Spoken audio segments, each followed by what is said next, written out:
तो आज जो हमारा टॉपिक होगा वो ये है कि क्या ये धरती, ये आसमान, ये सब कुछ जो कुछ भी दिख रहा है आपको आंखों से, ये सब क्या परमात्मा ने बनाया है? क्योंकि ये बहुत ही ज्यादा गहरा विषय है और इस विषय पे बहुत ही लंबी लंबी चर्चाएं होती हैं। बहुत से मत, बहुत से पंथ, बहुत से धर्म इस बात की पुष्टि करने में लगे रहते हैं कि ये धर्म, ये परमात्मा ने संसार बनाया है। हमारे धर्मों की किताबों में लिखा है कि परमात्मा ने ही सारी सृष्टि बनाई है। सबके सब साबित करने में लगे रहते हैं। लेकिन हर धर्म में यह भी लिखा है कि ये संसार मायावी है, माया के द्वारा बनाया जाता है। इस संसार को त्यागो, इस संसार के चक्कर में ना पड़ो, ये संसार तुम्हें जन्म मरण में लेके आता है। इस संसार की इच्छाएं, इस संसार के सारे लोभ तुम्हारे पतन का कारण है। ऐसे भी बहुत सी चीजें बताई जाती हैं। तो समझ में ये नहीं आता है, कई बार बहुत से लोगों को सवाल होता है कि ये दुनिया बनाई क्यों है भाई? जब इस दुनिया को झूठ भी बताया गया है, इस दुनिया को माया भी बताया गया है और इस दुनिया को ही त्यागने की बातें भी की गई हैं कि तुम्हें मुक्ति चाहिए तो इस दुनिया के मोह को छोड़ दो। अरे भाई, हमारे पास दुनिया, हमारा कोई प्रलोभन नहीं है दुनिया में। प्रलोभन तो हमें दिया गया है। अगर ये दुनिया ना होती तो हमें क्या लोभ होता दुनिया का? हमारी कैसे इच्छाएं इस दुनिया में अटकती? ये दुनिया जब नहीं थी तब भी तो हम कहीं रहते थे, और जब ये दुनिया नहीं रहेगी तब भी हम कहीं ना कहीं तो होंगे, क्योंकि हम तो अमर बीज हैं। हमारा नाश नहीं होता। आज बहुत से लोग अलग अलग यूट्यूब चैनल के माध्यम से बताते हैं कि ये दुनिया परमात्मा ने बनाई है, ये दुनिया से पहले हम नहीं थे, ये दुनिया बनी है तभी हमारा जन्म हुआ है, मां के पेट से हमारा जन्म हुआ है। ये अधूरा ज्ञान है भाई। गीता में भी साफ बोला गया, हे अर्जुन, ऐसा कोई वक्त नहीं था जब मैं, तू या ये राजा नहीं थे। जो राजा महाराजा खड़े हैं, तेरे चाचा, तेरे भतीजे, तेरे मामा, तेरे दादा, तुम्हारे गुरु, ऐसा कोई वक्त ही नहीं था जब ये नहीं थे, और ऐसा कोई वक्त नहीं होगा जब ये नहीं होंगे। इसलिए हे अर्जुन, इनकी चिंता मत कर। ये मत सोच कि तू इन्हें मार देगा, ये खत्म हो जाएंगे। ये कभी खत्म नहीं हो सकते। ये अमर बीज हैं। जीवात्मा अजर अमर अविनाशी है, ये मरती जन्मती नहीं है। और जो आत्मा को ये सोचता है कि एक दिन मर जाएगी और या उसको कोई मार देगा या वो किसी को मार देगी, तो वो दोनों ही अज्ञान में जी रहे हैं। इस आत्मा को ना तो कोई शस्त्र काटने का सक्षम रखता है, ना कोई अग्नि जलाने की, ना ही हवा सुखा सकती है, ना ही पानी भिगो सकता है। इसको कोई कुछ नहीं कर सकता। अर्जुन, मोह को छोड़ और धर्म के साथ लग। इनकी हत्या कर, इनको मार। किस चीज के लिए मार? इसी दुनिया के लिए तो।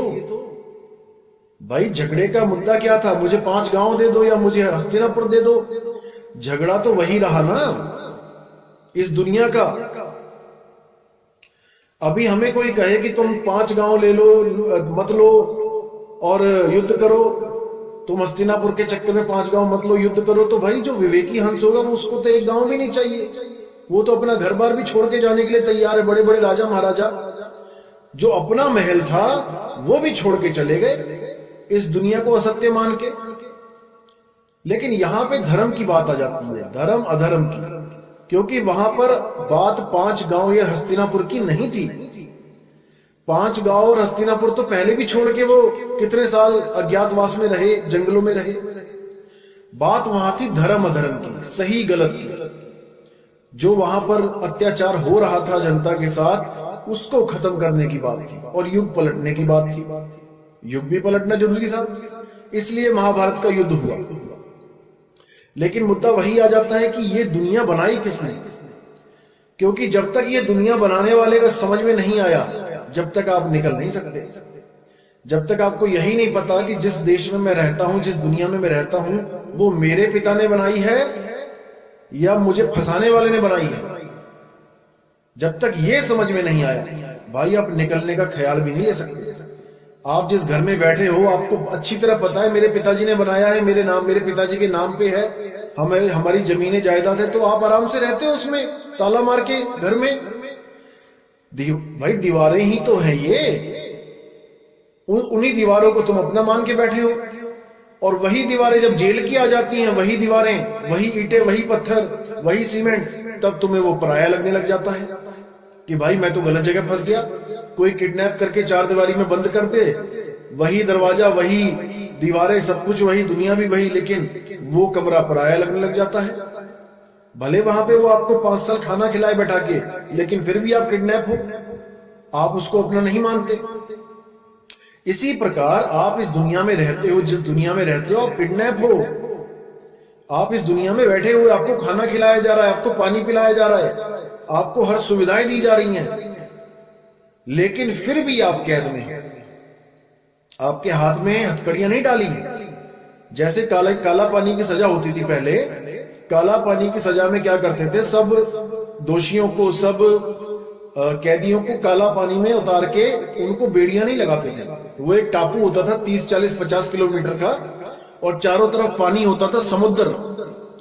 तो उस टापू में से पता लगता था अंग्रेजों को कि कौन यहां से निकल के भाग सकता है, समुद्र में नहीं जा सकता कहीं भी। हजारों किलोमीटर का समुद्र कौन तैरेगा? इसलिए ना तो वहां कोई जेल होती थी और ना ही वहां कोई हथकड़ियां लगती थी। वहां घर बना के दे दिए उनको, रहो अपना मजे से, ताकि उनको यह भी एहसास ना हो कि हम काला पानी की सजा काट रहे हैं। धीरे धीरे वहां पे शादियां होने लगी, बच्चे पैदा होने लगे। आगे से आगे जब जनरेशन बढ़ी तो वो बच्चे उसी माहौल में पैदा हो गए, वहीं जेलों में पैदा हुए, जेलों में ही दूसरे बच्चों के साथ खेलने लगे, बड़े होने लगे। धीरे धीरे धीरे दादाजी भी मर गए, पापा जी भी मर गए, एक तो जनरेशन खत्म हो गई। और वो जो बच्चे पैदा हुए थे उनको तो कभी सपने में भी नहीं पता लगा कि ये जेल है। वो तो उसको अपने दादाजी का घर मान के बैठ गए, अपने पिताजी का घर मान के बैठ गए, उन्हीं जेलों को अपना घर मान के बैठ गए, उन्हीं जेलों में खेलने लगे, और वहीं पे अपना परिवार बढ़ा के अपने आप को उसी काला पानी देश का बाशिंदा मानने लगे कि हम तो हैं ही यहाँ के, ये तो हमारे पिताजी ने बनाई है, हमारे दादाजी ने बनाई है। ये जेल भी नहीं बोलते हैं, घर, लोक, मृत्यु लोक। लेकिन इस लोक का नाम ही मृत्यु लोक रखा हुआ है। इस पे भी किसी को समझ में नहीं आता कि अगर परमात्मा ने अपना ये देश बनाया होता, अगर घर बनाया होता, तो कौन अपने घर का नाम मृत्यु लोक रखता है? स्वर्ग लोक रखता है, आनंद लोक रखता है, और भी कई नाम हैं सुंदर सुंदर जो नाम रखे जाते हैं। देखो किसी के घर के पास जाओगे तो वहां पे कितने सुंदर नाम रखे होते हैं, मधुवन कुटीर, ऐसे ऐसे नाम रखे होते हैं। लेकिन इस लोक का क्या नाम रखा भाई? मृत्यु लोक। मृत्यु लोक इसलिए रखा गया क्योंकि यहां पर कोई भी अचल नहीं है, यहां सब जग चलनहार। यहां कोई भी ऐसा नहीं है जो यहां पे टिक जाए। इस दुनिया में कोई टिक नहीं सकता। यहां पे तो चलो चलो लगी हुई है, एक आ रहा है, दो जा रहे हैं, दो आ रहे हैं, एक जा रहा है, एक आ रहे हैं, दो जा रहे हैं, चलता ही चला जा रहा है, कोई रोक नहीं है। इसीलिए कबीर साहब ने पुष्टि करी कि ये हमारे परमात्मा का घर नहीं है, यहां पे हम अज्ञानतावश रुके हुए हैं, और अज्ञानतावश ही हम बार बार यहां आ रहे हैं, जा रहे हैं। इसीलिए साहिब ने बोला, रहना नहीं देश बेगाना है। ये बेगाना देश है भाई, इस देश में हमने नहीं रहना। यह संसार कागज की पुड़िया, बूंद पड़े घुल जाना है। देखने को लग रही है ये मिट्टी मोटी मोटी, और कितने ही अंदर गहराई में नींवें खोद खोद के ऊंची ऊंची बिल्डिंगें बना ली हैं, लेकिन ये बिल्कुल उसी तरह है जैसे दूध के ऊपर मलाई होती है, कहीं से मोटी जम जाती है, कहीं से पतली जम जाती है, लेकिन मलाई में उंगली मारोगे तो नीचे पानी ही पानी है। इसी प्रकार इस धरती के नीचे भी पानी है, और उसके नीचे भी अंदर जाके लावा है। ये दूध के ऊपर मलाई की तरह है ये धरती। ये संसार कागज की पुड़िया, जैसे कागज होता है, अखबार ले लो, कितना कुड़कुड़ा होता है। सुबह सुबह अखबार आपके घर में अखबार वाला फेंकता है उस कागज को आप हिलाओगे, देखो कड़कड़ बोलता है, लेकिन उसी अखबार को एक बार पानी में डुबो देना, एक बाल्टी पानी में, उसी अखबार की क्या हालत हो जाएगी। इसी तरह ये धरती की हालत हो जाएगी। जब महाप्रलय आती है तो पानी में सब कुछ बह जाता है, सब बिल्कुल धरती का नामो निशान खत्म हो जाता है, पानी में ही जलमग्न हो जाती है ये। तो इसीलिए बोला है कि यह संसार कागज की पुड़िया, बूंद पड़े गल जाना है। कहां घर बनाओगे, कहां मकान बनाओगे, रहना नहीं देश बेगाना है। यह संसार कांटे की बाड़ी, उलझ पुलझ मर जाना है। अब कांटे की बाड़ी क्या है? ये हमारे जितने भी रिश्ते नाते, जितने भी हमारे ध्यान को खींचने वाली कोई भी चीज है, ये कांटों की तरह। जैसे आप कपड़े अच्छे पहन के जाओ किसी जंगल में और वहां बहुत सारी कटीली झाड़ियां हो, तो नाना करते भी आपके कपड़ों में इतने कांटे लग जाते हैं, आपके कपड़ों को फाड़ने में लग जाती हैं वो झाड़ियां। इसी प्रकार आपकी जो सूरत है उसको अटकाने के लिए हजारों तरह के खेल चल रहे हैं इस दुनिया में। आपकी चुन्नी, कोई लेडीज जा रही है, उसकी चुन्नी में कांटे लग गए, किसी कटीली झाड़ी में कहीं अटक गई उसकी चुन्नी। अब वो अगर खींचेगी तो वो फट जाएगी। इसी प्रकार हमारी जो सूरत है, हमारी सूरत कांटों में उलझ गई है। कांटे क्या हैं? ये जितने भी हमारे रिश्तेदार हैं, जितने भी माँ बाप भाई बहन, ये कोई बॉस, नौकरी धंधा काम मकान दुकान, ये जितने भी हमारा सूरत, जहां जहां हमारी सूरत उलझी हुई है, ये सब कांटे हैं। कबीर साहब कहते हैं कि अगर इसको एकदम खींचोगे तो ये नहीं बात बनेगी। इसको समझ के धीरे धीरे, एकदम खींचे का मतलब क्या होता है कि एकदम बैराग ले लिया जी, मैं तो जा रहा हूं जी, अभी अभ्यास किया नहीं, कोई शब्द की परख करी नहीं कि शब्द कैसा है। देखा होगा आपने अलग अलग सिद्धांतों में, अलग अलग आश्रमों में कितने ही लोग सन्यास लेके बैठे हैं, लेकिन क्या होता है, गड़बड़ हो जाती है। क्यों हो जाती है? क्योंकि शब्द नहीं है वहां पे, शब्द का असली भेद नहीं है वहां पे। शब्द का असली भेद होगा तो टिक जाएगा बंदा, लेकिन शब्द ही नहीं है वहां पे, भेद ही नहीं है, तो नहीं टिक पाएगा। तो कहते हैं एक एक करके कांटा हटाओ, सत्संग को सुनो समझो, और उसके बाद सत्संग के द्वारा विवेक कर करके एक एक से अपने मन को निकालो।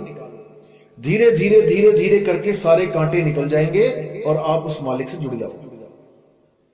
यह संसार कांट की बाड़ी और उलझ पुलझ मर जाना है, रहना नहीं देश बेगाना है।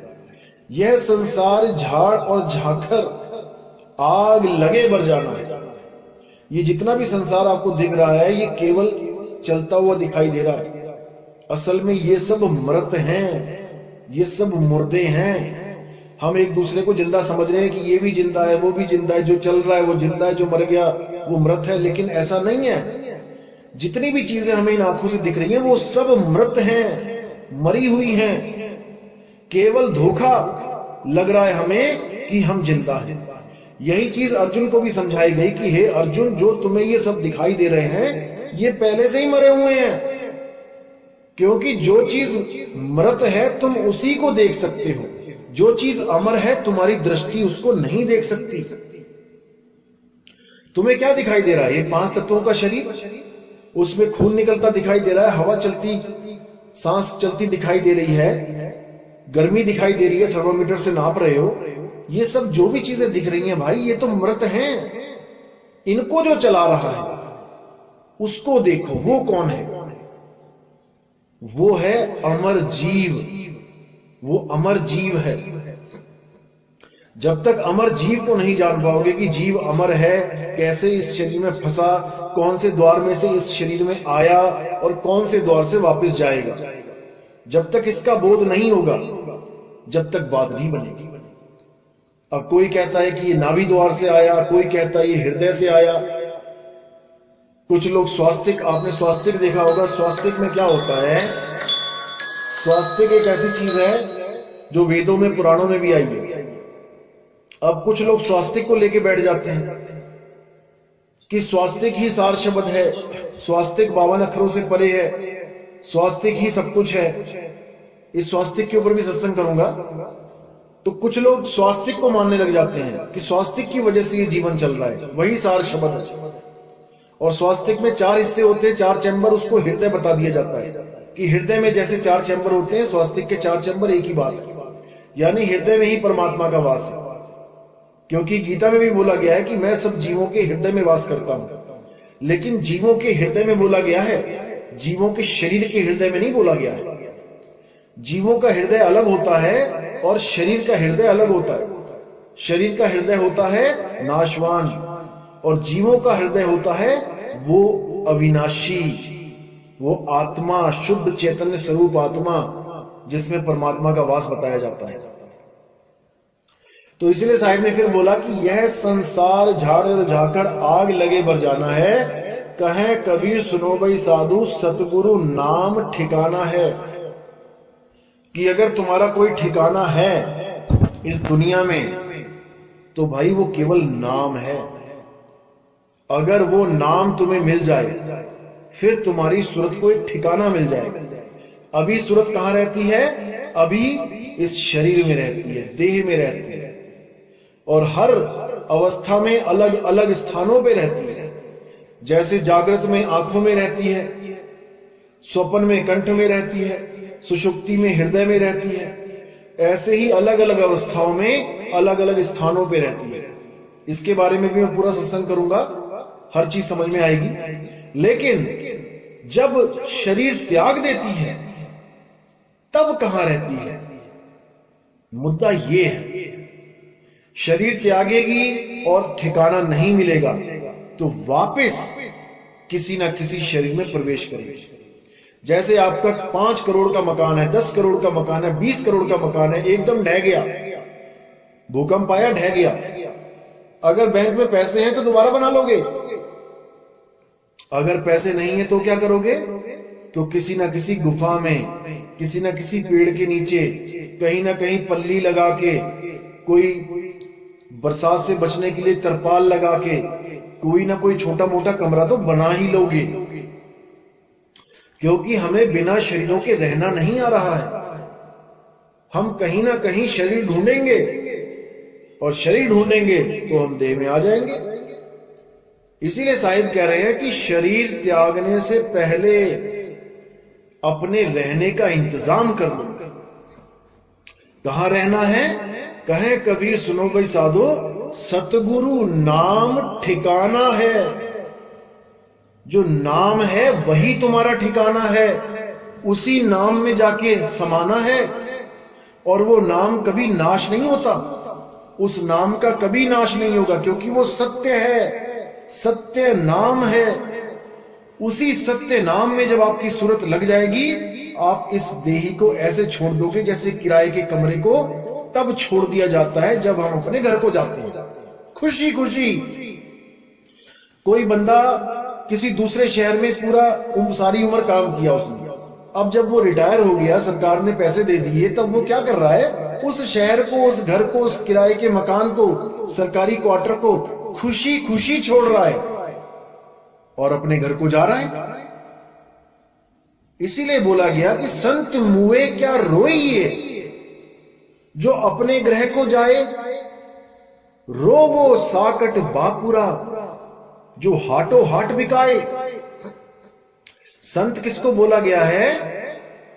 जो अपने घर की जानकारी रखता है, जो खुद भी जानता है मैं कहां जाऊंगा, और अपने शिष्यों को भी वो भेद बता के जाता है कि बेटा अगर तुमने भी वापस आना हो घर को, तुम ये काम कर लेना, ये चीज अच्छी तरह समझ लो, अगर तुमने भी वापस जाना है तो कहते हैं संत मुए क्या रोइए, जो अपने ग्रह को जाए, जो अपने मालिक के पास जा रहा है, जो अपने असली घर को जा रहा है, उसके मरने पे क्या रोते हो भाई? वो तो खुशी खुशी जा रहा है।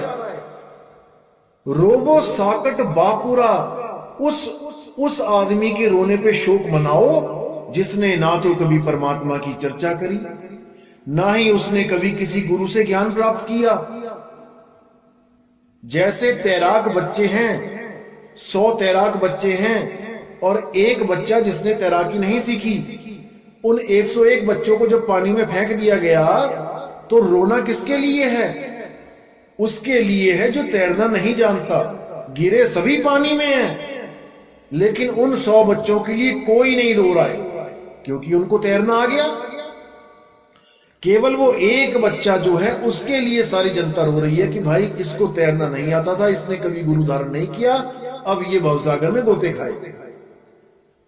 तो इसीलिए साहिब ने बोला कि जिस मरने से जग डरे और मेरे मन आनंद, मरने पर ही पाइए पूर्ण परमानंद। आज जो लोग कहते हैं कि शरीर के अंदर ध्यान लगाओ, त्रिकुटी में ध्यान लगाओ, ये त्रिकुटी जो होती है ये योगियों का 10वां द्वार होता है। कुछ लोग गलत फहमी में डाल रहे लोगों की योगियों का 10वां द्वार वो है, कोई और है। नहीं, जितने भी योग पंथ चल रहे हैं A to Z सब इसी को 10वां द्वार बोलते हैं। किसी भी बड़े बड़े संत महात्मा की किताबें देख लेना, वो 10वां द्वार इसी को ही बोला गया। कोई एक बिरला ही होता है, गुप्त होता है, जो इसको 10वां द्वार ना बोले। योगियों का, सिद्धों का 10वां द्वार यही है। यहां तक कि सिद्धों का जो इष्ट है भोले शंकर, वो भी सांकेतिक ज्ञान तीसरा नेत्र यहीं पे खोला गया है, यहीं पे बताया गया है सारा कुछ। बड़े बड़े संत महात्मा यही बता रहे हैं, यही 10वां द्वार है लोगों का। इसी को तीसरा तिल बोल दिया जाता है, इसी को शिव नेत्र बोल देते हैं। तो कहते हैं जिस मरने से जग डरे मेरे मन आनंद और मरने पर ही पाइए पूर्ण परमानंद। क्योंकि मरने पर ही आपको वो आनंद प्राप्त होगा कि शुक्र है अब मैंने वापस नहीं आना।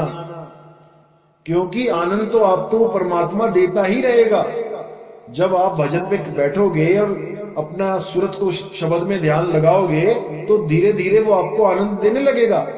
आपकी चिंताएं, आपका डर खत्म होने लग जाएगा। लेकिन आप बार बार अनुभव करके जब इस शरीर में आओगे तो आपके अंदर यही होगा कि मैं कब जाऊं, कब हमेशा के लिए यहां से छुटकारा पाऊंगा। आनंद तो वो दे रहा है परमात्मा, लेकिन एक लगातार, एक सदा सदा का आनंद तब ही मिल पाता है भाई, जब इस शरीर को सदा के लिए त्याग के अपने स्वरूप में स्थित हो जाओ। उसके बाद ना रहेगा बांस और ना बजेगी बांसुरी। उसके बाद आप वापस नहीं आओगे। सदा सदा के लिए आपकी सूरत शब्द में समा जाएगी।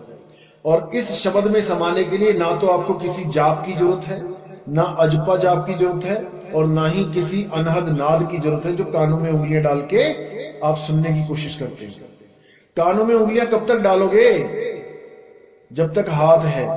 हाथ कट गया, पैरालाइज हो गया, लकवा मार गया, फिर क्या करोगे? फिर क्या घर वालों को बोलोगे भाई मेरे कानों में उंगलियां डाल देना, मैंने परमात्मा से मिलना है? ऐसा बिल्कुल नहीं। आंख न मूंदो, कान न रूंदो, तनिक कष्ट मत धारो, खुले नयन पहचानो हंस हंस, सुंदर रूप निहारो। खुले नयन होगा, नयन खुले होंगे संसार की तरफ। संसार में सब 5 तत्व दिखाई दे रहे हैं, लेकिन सूरत कहां होगी? 5 तत्वों से परे। कुछ लोग सोचते हैं कि अगर उस दरवाजे से निकल जाएंगे तो आगे भी प्रकृति मंडल है। अरे नहीं भाई, वहां प्रकृति मंडल नहीं है। प्रकृति मंडल केवल वहां तक है जहां तक तुम्हारी दृष्टि जा रही है, तुम्हारी, ना कि सामने वाले की। ये बहुत गुप्त रहस्य है। इस गुप्त रहस्य को तब जानोगे जब तुम्हें शब्द का अनुभव हो जाएगा। तब पता लगेगा कि वहां न जल है, न पानी है, न हवा है, न अग्नि है, न आकाश है।